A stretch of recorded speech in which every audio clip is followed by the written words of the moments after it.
کہ حضرت ابراہیم علیہ السلام تبلیغ اسلام کی وجہ سے عراق کے بادشاہ نمرود کے ظلم و ستم کا نشانہ بنے اور تنگ ہو کر جب اپنا آبائی وطن وادی بابل چھوڑنے پر مجبور ہوئے تو اپنی اہلیہ بی بی سارہ علیہ السلام کو لے کر فلسطین کی طرف نکل پڑے۔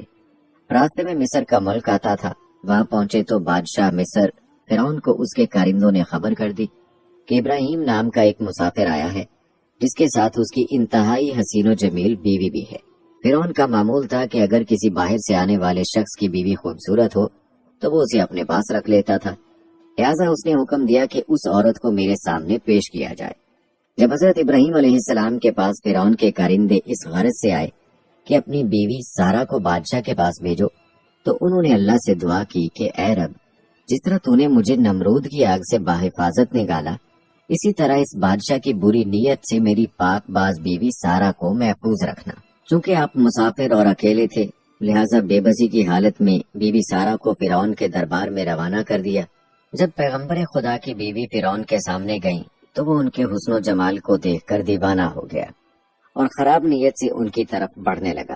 یہ دیکھ کر بیوی سارہ نے نماز پڑھنی شروع کر دی اور اللہ سے دعا کی کہ اے مالک، میں نے اپنے خاوند کے سوا کسی کو نہیں دیکھا، مجھے فرعون کے غلط ارادے سے محفوظ رکھنا۔ جب نماز سے فارغ ہوئی تو فرعون نے پھر ہاتھ بڑھایا، لیکن اس دوران اسے عذاب الہی نے آن لیا، وہ بے ہوش ہو کر گر پڑا۔ مورخین لکھتے ہیں کہ اس کے منہ سے جھاگ نکلنے لگی اور قریب تھا کہ وہ مر جاتا۔ یہ دیکھ کر سارہ علیہ السلام پریشان ہو گئی کہ اگر یہ مر گیا تو بادشاہ کے قتل کا الزام مجھ پر عائد ہوگا۔ انہوں نے پھر اللہ سے دعا کی کہ اسے ٹھیک کر دے۔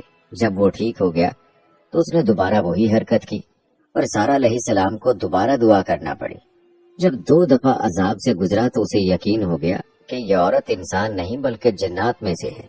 اس نے اپنے کارندوں سے کہا، تم تو کسی جن کو میرے پاس لے آئے ہو اور اسے واپس اس کے خاوند کے پاس لے جاؤ۔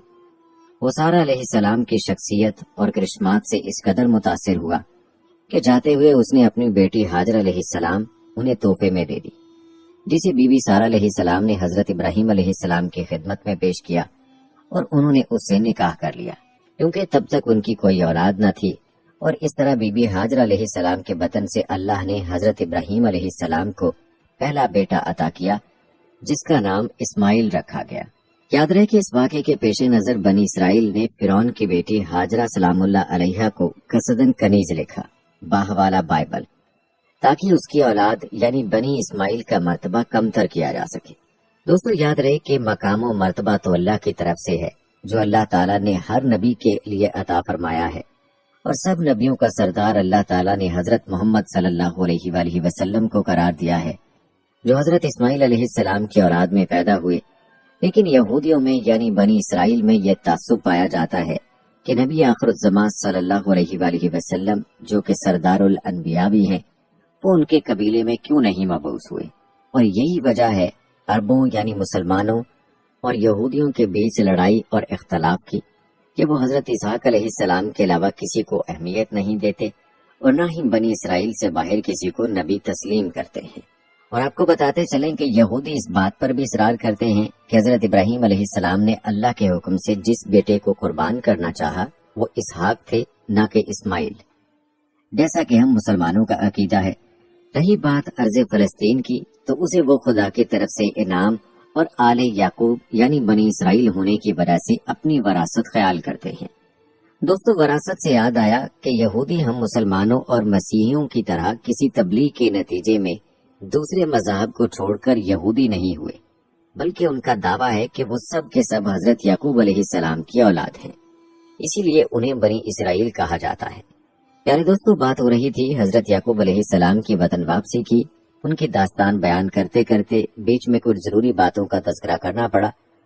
دوستو روایات بتاتی ہیں کہ بیت المقدس کی تعمیر کے بعد وہیں پر حضرت یوسف علیہ السلام کی والدہ راحیل کے ہاں دوسرے بیٹے بنیامین کی ولادت ہوئی اور دوران زچگی راحیل کا انتقال ہو گیا۔ حضرت یعقوب علیہ السلام نے اپنی چہیتی بیوی راحیل کو بیت المقدس میں ہی دفن کر کے ان کے سرانے نشانی کے طور پر ایک پتھر گاڑ دیا جو اب تک موجود ہے۔ کہا جاتا ہے کہ حضرت یعقوب علیہ السلام کو اپنی بیوی راحیل سے اس قدر محبت تھی کہ ان کی وفات سے سخت رنجیدہ ہوئے اور بیت المقدس کو چھوڑ کر اپنے والد حضرت اسحاق علیہ السلام کے پاس ہیبرون یعنی الخلیل شہر آ گئے۔ ان کا بڑا بھائی مہیس بھی وہاں آ گیا اور دونوں بیٹوں کی موجودگی میں حضرت اسحاق علیہ السلام 180 سال کی عمر میں انتقال کر گئے۔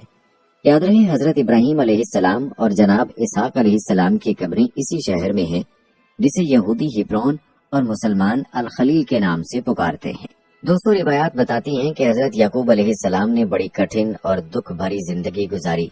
شروع میں بڑے بھائی کے ڈر سے 20 برس تک والدین سے جدا رہے، پھر چہیتی بیوی یوسف علیہ السلام اور بنیامین کی ماں راحیل داغ مفارقت دے گئیں، اور سب سے بڑھ کر یہ کہ باقی 10 بیٹوں نے اپنے سوتیلے بھائی یوسف علیہ السلام اور بنیامین کو بہت ستایا۔ چونکہ حضرت یعقوب علیہ السلام کو راحیل کے بیٹوں یوسف علیہ السلام اور بنیامین سے بہت پیار تھا، لہٰذا ہر وقت انہیں ساتھ رکھتے تھے، جس پر باقی 10 بیٹے ناراض ہو گئے اور انہوں نے سازش کر کے یوسف علیہ السلام کو کنویں میں ڈال دیا۔ یہ الگ بات ہے کہ بعد میں حضرت یوسف علیہ السلام مصر پہنچ کر وہاں کے حاکم بنے اور بھائیوں سمیت اپنے والد کو وہاں بلا لیا۔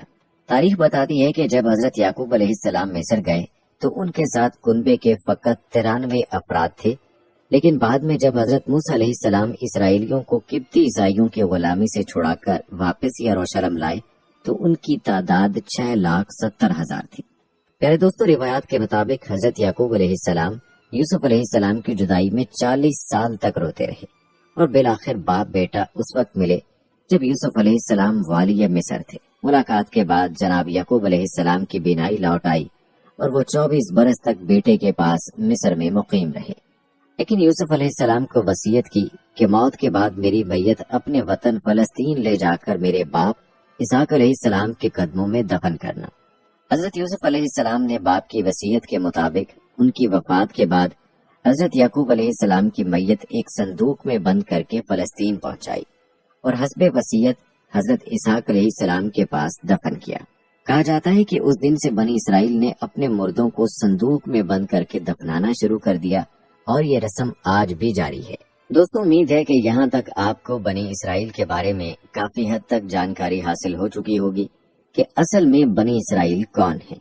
جہاں تک ارض فلسطین اور بیت المقدس پر کنٹرول اور حاکمیت کا تعلق ہے تو حقیقت یہ ہے کہ یہ سرزمین تینوں بڑے مذاہب اسلام، مسیحیت اور یہودیت کے نزدیک یکساں تقدیس کا درجہ رکھتی ہے۔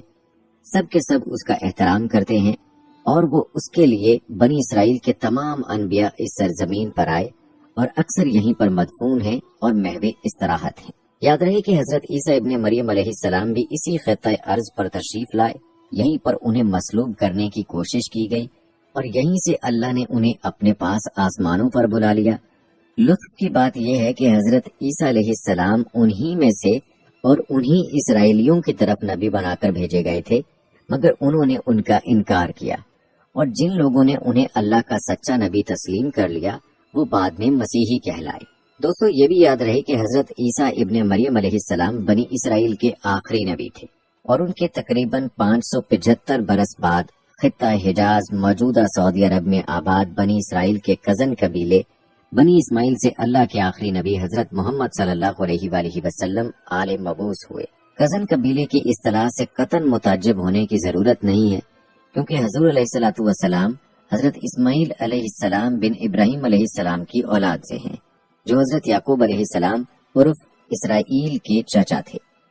پیارے دوستوں، آپ کو بتاتے چلیں کہ یہودیوں اور مسیحیوں کی طرح ہم مسلمانوں کے لیے فلسطین اس لیے مقدس ہے کہ یہاں ہمارا قبلہ اول واقع ہے، اور قرآن کے مطابق معراج کی شب ہمارے نبی صلی اللہ علیہ وآلہ وسلم اسی بیت المقدس سے آسمانوں پر تشریف لے گئے۔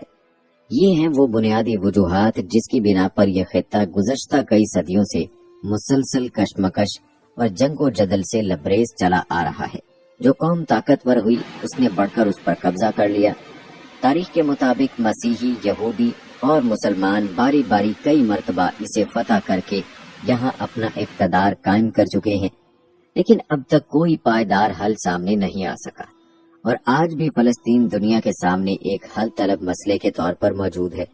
دوستو، آپ کو بتاتے چلیں کہ اگرچہ یہ سرزمین عالم مسیحیت کے لیے بھی اتنا ہی پیاری اور مقدس ہے کہ جتنا اسے یہودی اور مسلمان پیار کرتے ہیں، لیکن کرسچن ورلڈ، امریکہ اور برطانیہ نے ایک سوچے سمجھے منصوبے کے تحت 1948 میں اسے مسلمانوں یعنی اردن سے لے کر یہودیوں کے حوالے کر دیا اور اب تک یہ یہودیوں ہی کے قبضے میں ہے۔ پیارے دوستو، ہم آپ کو بنی اسرائیل پر نازل ہونے والے آسمانی خوان کے بارے میں بھی بتائیں گے جو من و سلوہ کی صورت میں ان پر نازل ہوتا رہا، لیکن پہلے تذکرہ کرتے ہیں بنی اسرائیل کے مشہور انبیاء کا۔ ویسے تو بنی اسرائیل میں کئی نبی اللہ کی طرف سے مبعوث کیے گئے ہیں، لیکن ہم یہاں پر چند مشہور اور معروف انبیاء کا تذکرہ مختصر طور پر کریں گے۔ بنی اسرائیل کے معروف انبیاء میں یعقوب علیہ السلام، یوسف علیہ السلام، موسیٰ علیہ السلام، ہارون علیہ السلام، داؤد علیہ السلام، سلیمان علیہ السلام، دانیال علیہ السلام اور عیسیٰ علیہ السلام کے نام شامل ہیں، اور یہ وہ انبیاء ہیں کہ جن کا تذکرہ قرآن پاک میں بھی آیا ہے۔ یعقوب علیہ السلام کا تفصیلی واقعہ آپ ملاحظہ کر چکے ہیں، البتہ باقی انبیاء کا مختصر تذکرہ جو ہے وہ ضروری ہے، لیکن آپ نے ویڈیو کو سکپ نہیں کرنا۔ سب سے پہلے تذکرہ کرتے ہیں حضرت یوسف علیہ السلام کا۔ یاد رہے کہ حضرت یوسف علیہ السلام حضرت یعقوب علیہ السلام کے بیٹے، حضرت اسحاق علیہ السلام کے پوتے اور حضرت ابراہیم علیہ السلام کے پڑپوتے ہیں۔ والدہ راحیل حضرت یوسف علیہ السلام کے چھوٹے بھائی بنیامین کی پیدائش کے وقت انتقال کر گئی تھی۔ یوں تو اللہ تعالیٰ نے حضرت یعقوب علیہ السلام کو 12 بیٹوں سے نوازا تھا، لیکن راحیل کے بطن سے 2 بیٹے یوسف علیہ السلام اور بنیامین ہی ہوئے۔ حضرت یوسف علیہ السلام بھی اپنی والدہ کی طرح حسن و جمال میں لاسانی تھے۔ والد کو ان سے بے حد محبت تھی اور وہ انہیں خود سے جدا نہیں کرتے تھے۔ روایات میں ہے کہ حضرت یعقوب علیہ السلام کی چہیتی بیوی راحیل نے بھی ان کے لیے خصوصی وصیت کی تھی۔ اب یہ بن ماں کے بھی تھے اور 10 سوتیلے بھائیوں سے چھوٹے بھی۔ پھر شدید قربت اور محبت کا ایک سبب یہ بھی تھا کہ حضرت یعقوب علیہ السلام نے حضرت یوسف علیہ السلام کی پیشانی پر چمکتے نور نبوت کا مشاہدہ بھی کر لیا تھا۔ دوستو، یاد رہے کہ اللہ عز و جل نے قرآن کریم کی 111 آیات پر مشتمل پوری ایک سورت سورہ یوسف میں حضرت یوسف علیہ السلام کے واقعے کو بیان فرمایا ہے۔ اس سورت میں بیان کردہ واقعے کو احسن القصص یعنی بہترین واقعہ کہا گیا ہے۔ آپ کو بتاتے چلیں کہ قرآن پاک میں حضرت یوسف علیہ السلام کا نام مبارک 26 مرتبہ آیا ہے، جس میں سے 24 بار سورہ یوسف میں، جبکہ سورہ انعام اور سورہ غافر میں ایک ایک بار آپ علیہ السلام کا ذکر کیا گیا ہے۔ کہتے ہیں کہ حضرت یوسف علیہ السلام ابھی سن بلاغت کو نہ پہنچے تھے کہ انہوں نے ایک خواب دیکھا، جس کا اپنے والد سے یوں ذکر کیا: اے ابا جان، میں نے 11 ستاروں، سورج اور چاند کو دیکھا کہ وہ سب مجھے سجدہ کر رہے ہیں۔ حضرت یعقوب علیہ السلام نے جب بیٹے کا خواب سنا تو سمجھ گئے کہ یہ بڑے ہو کر اللہ تعالیٰ کی جانب سے ایک عظیم منصب پر فائز ہوں گے۔ اس لیے انہیں اندیشہ ہوا کہ یوسف علیہ السلام کے سوتیلے بھائی ان کی عظمت کا اندازہ لگا کر شیطان کے بہکاوے میں آ کر ان کے دشمن نہ ہو جائیں اور انہیں کوئی نقصان نہ پہنچائیں۔ چنانچہ انہوں نے کہا: پیارے بیٹے، اپنے اس خواب کا ذکر اپنے بھائیوں سے نہ کرنا، ایسا نہ ہو کہ وہ تمہارے ساتھ کوئی فریب کاری کرے۔ کچھ شک نہیں کہ شیطان انسان کا کھلا دشمن ہے۔ دوستو، بعض مفسرین نے لکھا ہے کہ جس وقت حضرت یوسف علیہ السلام اپنے والد کو خواب سنا رہے تھے، سوتیلی ماں دروازے کی آڑ سے باتیں سن رہی تھی۔ جب سوتیلے بیٹے گھر آئے تو اس نے یہ بات ان کے گوش گزار کر دی۔ وہ ویسے بھی حضرت یوسف علیہ السلام سے حسد کرتے تھے، لہٰذا اس واقعے نے جلدی پر تیل کا کام کیا۔ انہیں یہ کسی دور گوارا نہ تھا کہ ان کا سوتیلا چھوٹا بھائی شان و رتبے میں ان سے آگے بڑھ جائے، لہٰذا ان سب نے حضرت یوسف علیہ السلام کو والد سے جدا کرنے کا فیصلہ کر لیا۔ انہوں نے آپس میں کہا کہ یوسف علیہ السلام کو یا تو جان سے مار ڈالو یا اسے کسی ملک میں پھینکاؤ، پھر ابا کی توجہ صرف تمہاری طرف ہو جائے گی اور اس کے بعد تم اچھی حالت میں ہو جاؤ گے۔ ان میں سے ایک نے کہا کہ یوسف کو قتل تو نہ کرو، بلکہ کسی اندھے کنویں کی تہ میں ڈالاؤ تاکہ کوئی آتا جاتا قافلہ اسے نکال کر لے جائے۔ اگر تم کو کچھ کرنا ہی ہے تو یوں کرو۔ دوستو، یہ واقعہ ایک طویل واقعہ ہے جس کا تذکرہ یہاں مقصود نہیں، البتہ اللہ تعالیٰ کی منشا کے مطابق حضرت یوسف علیہ السلام کا خواب سچا ہوا۔ اللہ تعالیٰ نے ان کو والی مصر بنایا اور سب بھائیوں نے ان کو سجدہ کیا، جو کہ تعظیماً تھا اور اس وقت کی شریعت میں جائز تھا، جس کا تذکرہ قرآن پاک میں موجود ہے۔ دوستو، یہ تھا مختصر تعارف حضرت یوسف علیہ السلام کا۔ اب تذکرہ کرتے ہیں حضرت موسیٰ علیہ السلام کا۔ یاد رہے کہ حضرت موسیٰ علیہ السلام بھی اللہ کے برگزیدہ پیغمبروں میں سے ایک تھے۔ آپ کا پورا نام موسیٰ بن عمران ہے۔ آپ مصر میں پیدا ہوئے، آپ کو قوم بنی اسرائیل کی طرف مبعوث کیا گیا اور آپ کی معاونت کے لیے ہارون علیہ السلام کو بھی نبوت دی گئی۔ یاد رہے کہ حضرت ہارون علیہ السلام حضرت موسیٰ علیہ السلام کے بھائی ہیں اور ان کا تذکرہ بھی قرآن پاک میں آتا ہے۔ پیارے دوستو، حضرت موسیٰ علیہ السلام اور ہارون علیہ السلام بھی حضرت یعقوب علیہ السلام کی اولاد سے ہیں، جو کہ بنی اسرائیل کہلاتی ہے۔ روایات بتاتی ہیں کہ بنی اسرائیل کو مصر میں رہتے ہوئے کافی مدت گزر چکی تھی۔ چونکہ یہ لوگ باہر سے آئے ہوئے تھے، اس لیے مصری انہیں اچھی نظر سے نہیں دیکھتے تھے۔ آپ کو بتاتے چلیں کہ اسی زمانے میں مصر کا ہر بادشاہ فرعون کہلاتا تھا۔ حضرت یوسف علیہ السلام 16ویں فرعون کے زمانے میں مصر تشریف لائے تھے، جبکہ موسیٰ علیہ السلام کے زمانے کا بادشاہ 19واں فرعون تھا۔ اس کا نام منفتح بن رمسس دوم تھا۔ روایات میں آتا ہے کہ فرعون نے ایک خواب دیکھا جس کی تعبیر یہ بتائی گئی کہ بنی اسرائیل کا ایک لڑکا تیری حکومت کے زوال کا باعث ہوگا۔ اس پر فرعون نے حکم دیا کہ بنی اسرائیل میں جو لڑکا پیدا ہو اس کو قتل کر دیا جائے۔ اس زمانے میں حضرت موسیٰ علیہ السلام عمران کے گھر میں پیدا ہوئے۔ ماں باپ کو سخت پریشانی تھی اور وہ سمجھتے تھے اگر کسی کو پتہ چل گیا تو اس بچے کی خیر نہیں۔ آخر اللہ تعالیٰ نے آپ کی والدہ کے دل میں یہ بات ڈال دی کہ اس بچے کو صندوق میں ڈال کر دریائے نیل میں بہا دو۔ حضرت موسیٰ علیہ السلام کی والدہ نے ایسا ہی کیا اور اپنی بڑی لڑکی کو بھیجا کہ وہ صندوق کے ساتھ ساتھ کنارے پر جائے اور دیکھے کہ اللہ کس طرح اس کی حفاظت کرتا ہے۔ جب یہ صندوق تیرتا ہوا شاہی محل کے قریب پہنچا تو فرعون کے گھرانے کی عورتوں میں سے ایک نے اس کو دیکھ کر باہر نکلوا لیا، اور جب اس میں ایک خوبصورت بچے کو دیکھا تو خوش ہوئی اور اس بچے کو محل میں لے گئی۔ حضرت موسیٰ علیہ السلام کی بہن بھی فرعون کی خادماؤں کے ساتھ شامل ہو گئی۔ فرعون کی کوئی اولاد نہ تھی۔ جب اس کی بیوی آسیہ نے ایک حسین و جمیل بچے کو دیکھا تو بہت خوش ہوئی۔ اتنے میں فرعون بھی آ گیا اور اس کے قتل کا حکم دے دیا۔ فرعون کی بیوی نے منت سماجت سے کہا کہ اس معصوم کو قتل نہ کرو، کوئی بڑی بات نہیں اگر یہ بچہ میری اور تیری آنکھوں کا نور اور دل کا سرور بن جائے اور ہم اس کو اپنا بیٹا بنا لیں، اور اگر حقیقت میں یہی وہ بچہ ہے جو تیرے خواب کی تعبیر بننے والا ہے تو ہم اس کی ایسی تربیت کریں گے کہ ہمارے لیے نقصان رسان بننے کی بجائے مفید ہی ثابت ہو۔ اس طرح فرعون حضرت موسیٰ علیہ السلام کے قتل کرنے سے باز رہا۔ دوستو، حضرت موسیٰ علیہ السلام فرعون کے گھر میں پل کر جوان ہوئے۔ یہ ہے اللہ رب العزت کی قدرت کہ کیسے اس بچے کو زندہ رکھا۔ اس کی محبت فرعون کی بیوی آسیہ کے دل میں ڈالی۔ اس کی پرورش کا سامان موسیٰ علیہ السلام کی والدہ ہی کے ذمہ لگایا اور آپ علیہ السلام کو ان کے دشمن کے گھر میں پال کر دکھایا، وہ دشمن جو اپنے رب ہونے کا دعویٰ کرتا تھا۔ پیارے دوستو، روایات بتاتی ہیں حضرت موسیٰ علیہ السلام بڑے خوبصورت اور طاقتور تھے۔ ایک مرتبہ ایک قبطی اور اسرائیلی کی لڑائی کے دوران آپ علیہ السلام نے قبطی کو گھونسا مارا جس سے وہ مر گیا۔ اگلے دن ایک دوسرے قبطی نے یہ خبر مشہور کر دی کہ مصری کو حضرت موسیٰ علیہ السلام نے مارا تھا۔ فرعون نے ان کو گرفتاری کے احکامات جاری کر دیے۔ اس وقت ایک آدمی فرعون کے دربار میں موجود تھا جس کو حضرت موسیٰ علیہ السلام سے انس تھا۔ اس نے فوراً حضرت موسیٰ علیہ السلام کو جا کر سارے واقعے کی اطلاع دی اور مشورہ دیا کہ آپ فوراً یہاں سے نکل جائیں۔ چنانچہ حضرت موسیٰ علیہ السلام وہاں سے بے سر و سامان نکل کھڑے ہوئے اور منزلیں طے کرتے ہوئے مدین کے شہر جا پہنچے۔ آپ بھوک اور پیاس سے نڈھال ہو رہے تھے۔ جب ایک کنویں پر پہنچے تو دیکھا کہ کنویں پر لوگوں کی بھیڑ لگی ہوئی ہے اور لوگ اپنے اپنے ریوڑوں کو پانی پلا رہے ہیں۔ سب سے پیچھے دو لڑکیاں اپنی بکریاں لیے کھڑی ہیں۔ حضرت موسیٰ علیہ السلام نے ان لڑکیوں کے ریوڑ کو پلا دیا۔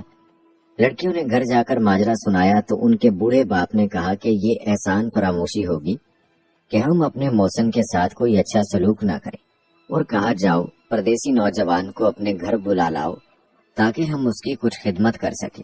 چنانچہ ایک لڑکی گئی اور حضرت موسیٰ علیہ السلام کو ساتھ لے آئی۔ ان کے باپ نے حضرت موسیٰ علیہ السلام کو کھانا کھلایا اور اس طرف آنے کی وجہ پوچھی۔ آپ نے تمام واقعہ سنا دیا۔ اس لڑکی نے جو آپ کو بلانے گئی تھی اپنے بزرگ باپ سے کہا کہ بابا جان، بہتر ہوگا کہ اس نوجوان کو ملازم رکھ لیا جائے۔ ملازم وہی اچھا ہوتا ہے جو ایماندار بھی ہو اور طاقتور بھی۔ یہ سن کر وہ بزرگ بہت خوش ہوئے اور حضرت موسیٰ علیہ السلام سے کہا کہ اگر تم 8 سال میری بکریاں چراؤ تو اپنی یہ بیٹی تمہارے نکاح میں دے دوں گا، اور اگر تم 2 سال اور بکریاں چراؤ تو یہی لڑکی کا حق مہر ہوگا۔ حضرت موسیٰ علیہ السلام نے اس کو قبول کیا اور فرمایا یہ میری خوشی پر چھوڑ دیجئے، ان دونوں میں سے جو مدت میں چاہوں اس کو پورا کر دوں۔ چنانچہ مقررہ مدت تک بکریاں چرانے کے بعد حضرت موسیٰ علیہ السلام کی شادی ہو گئی۔ روایات میں آتا ہے کہ ایک دن حضرت موسیٰ علیہ السلام بکریاں چراتے ہوئے دور نکل گئے۔ آپ کی بیوی بھی آپ کے ہمراہ تھی۔ رات ہو گئی اور راستہ بھول گئے۔ رات بڑی سرد اور تاریک تھی۔ آپ کو آگ کی تلاش ہوئی۔ ادھر ادھر دیکھا، سامنے کوہ سینا پر چمکتا ہوا شعلہ نظر آیا۔ آپ نے اپنی بیوی سے کہا، تم یہیں ٹھہرو، میں وہاں سے آگ لے آؤں۔ آپ چلے جا رہے تھے اور آگ دور ہوتی جا رہی تھی۔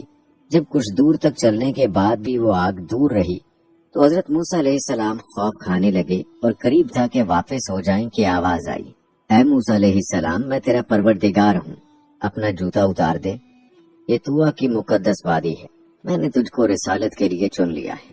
پیارے دوستو، یوں حضرت موسیٰ علیہ السلام کو اللہ نے نبوت عطا کی اور اس کے بعد سے عصا کے معجزات کو اللہ کی نشانیوں کے طور پر آپ علیہ السلام پر آشکار کیا گیا اور حکم ہوا کہ ہماری ان نشانیوں کو لے کر فرعون کے پاس جاؤ اور اس کو اور اس کی قوم کو سیدھا راستہ دکھاؤ۔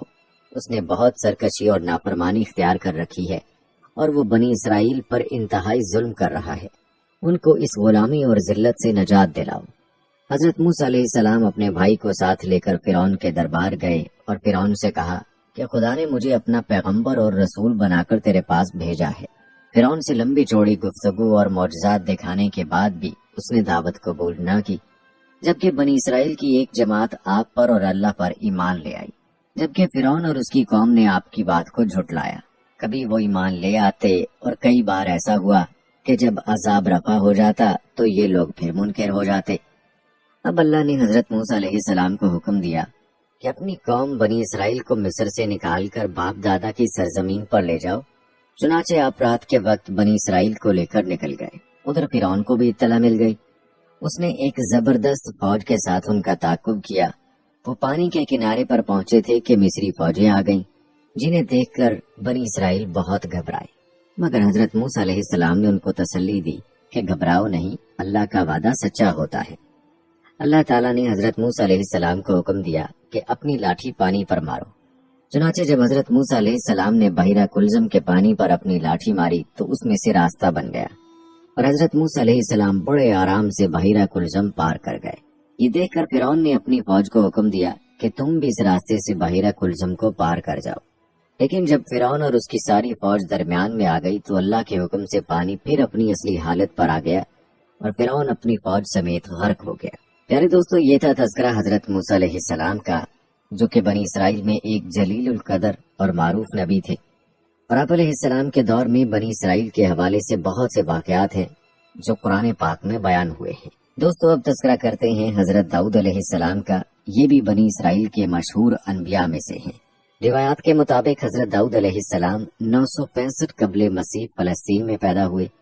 آپ علیہ السلام حضرت ابراہیم علیہ السلام کی نسل میں سے تھے۔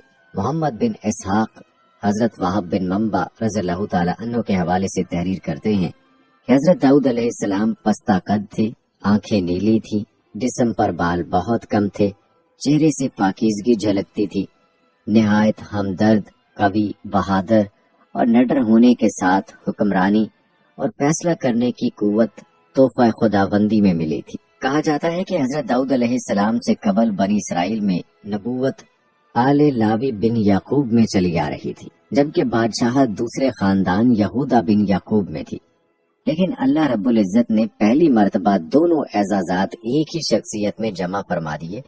حضرت داؤد علیہ السلام اللہ کے برگزیدہ نبی اور رسول تھے اور بادشاہ بھی۔ اور یاد رہے کہ انبیاء اکرام علیہ السلام میں حضرت آدم علیہ السلام کے بعد حضرت داؤد علیہ السلام ہی وہ پیغمبر ہیں جنہیں قرآن کریم نے خلیفہ کے لقب سے نوازا، جیسا کہ سورہ صاد میں اللہ تعالیٰ نے فرمایا، اے داؤد، ہم نے تمہیں زمین پر خلیفہ بنا دیا، تم لوگوں کے درمیان حق کے ساتھ فیصلے کرو۔ پیارے دوستو، یہاں داؤد علیہ السلام کی پہلی فتح کا تذکرہ کرتے ہیں جو کم سنی کی عمر میں آپ کو حاصل ہوئی، اور یہ واقعہ قرآن پاک میں بھی بیان ہوا۔ کہتے ہیں کہ قوم عمالقہ کے ظالم و جابر بادشاہ جالوت کی فوج کے مقابلے میں صف آرا بنی اسرائیل کے بادشاہ حضرت طالوت کے لشکر میں ایک کم عمر نوجوان بھی اپنی غلیل کے ساتھ شامل تھا، کیونکہ نوعمر ہونے کی وجہ سے اسے اسلحہ نہیں دیا گیا تھا۔